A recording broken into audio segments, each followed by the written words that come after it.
In this video, I will be performing hand washing and PPE. To begin this, I would first check my patient. I want to know what PPE I need to wear. In this case, it's a droplet precaution. So here I have my gloves, my mask, clean gloves, a mask, and with eyewear protection, and my gown. I would place this in a clean surface, on a clean surface, along with anything I need for the procedure I'm going to perform when I walk into the room. In this case, it's right next to the sink. However, you typically won't be doing that. You'll be placing it on a clean surface by itself. I want to begin by taking off any jewelry. I like to sanitize my jewelry once I've taken it off before I begin hand washing. So that's what I'm going to pretend I just did. You could have a wedding band on. One wedding band is appropriate, but you want to make sure that you get under that wedding band, around it. Make sure that the wedding band is also clean. Alright, I also have my paper towels here. Typically it comes in a dispenser, but for this purpose, we're going to leave it right where it is. Alright, to begin, you're going to want to make sure that your body stays away from the sink.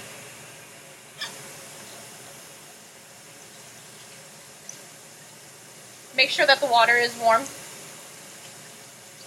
A pretty good warm, but you want to make sure that you're not going to be touching the knobs again. So you want to make sure that you can stand the temperature. Okay, at this point, I'm going to use soap dispenser. In a soap dispenser, you want to use about a tablespoon. If you're using bar soap, you are going to want to get a good lather with the bar soap, rinse it off, and put it back. Make sure that you rinse that bar off.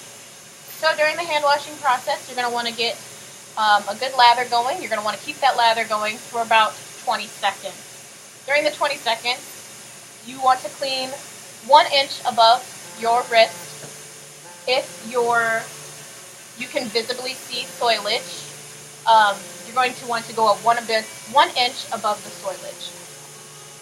In this case, I don't have soilage. I'm just going about 1 inch above the wrist. Now I want to get between the fingers, the back of the hands, make sure they're nice and clean. Scrub the front, the palm, underneath each fingernail, all the while being sure not to touch the sink. Once I've completed that, and I'm sure that 20 seconds has gone by, I'm going to want to rinse with my elbow above my hand in a downward fashion, being sure not to touch the other hand. Just rinse it all off, all the soap. Then I'm going to want to take a clean paper towel to dry off my hand. One for this hand, grab another one for the other. Then I'm going to want to take another clean paper towel and turn off the faucet and throw that in the proper waste receptacle.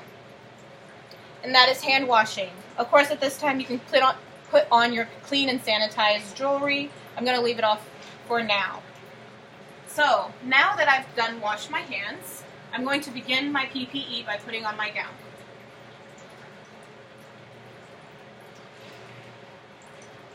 You're going to want to make sure it doesn't touch anything else, no other surfaces as you put it on. You don't want it dropping on the floor.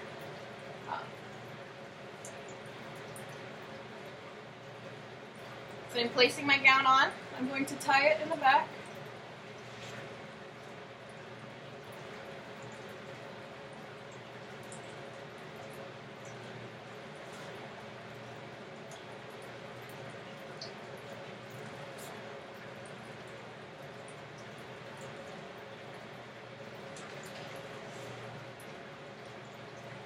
Once I've completed tying the top, I'm going to tie the bottom, ensuring that the back is enclosed. I like to tie mine around the front.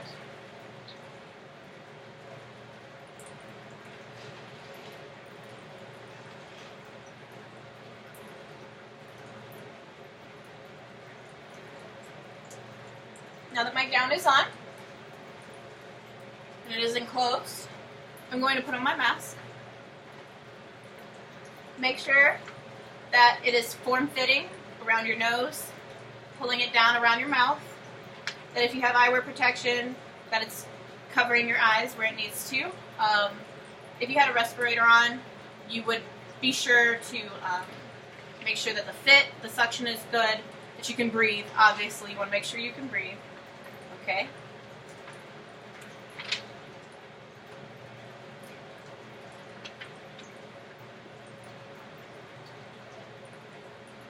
Next thing you're going to want to do is put on clean gloves. Unless your procedure calls for sterile gloves, you would put those on when you're doing that. But this is a clean glove.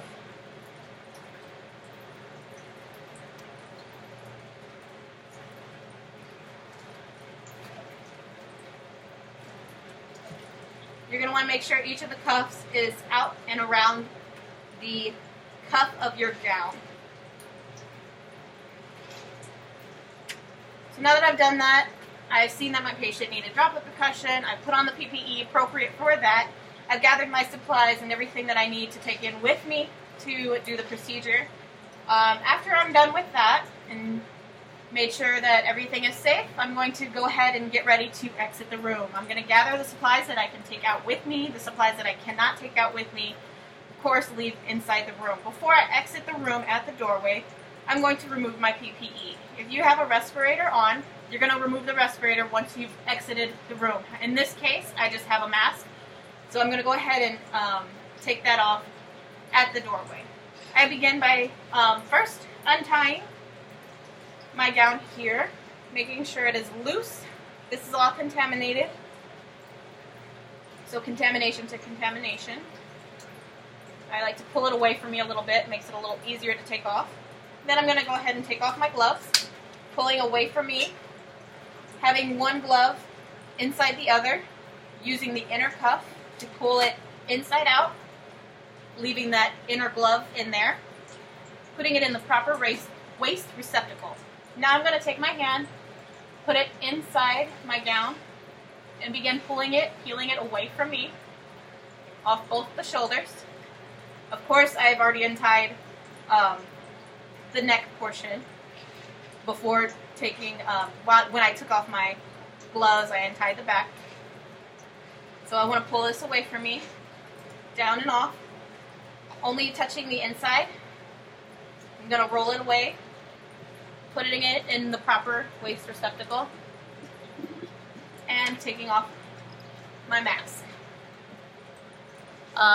The only thing I would change about this at this point would be to take off my mask. Nope, I did it. Okay, I'm pretty happy with that. Okay, after this, I'm going to go ahead and wash my hands, perform hand washing again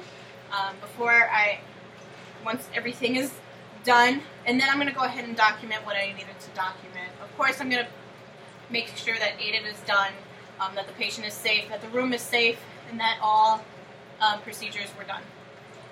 And thank you.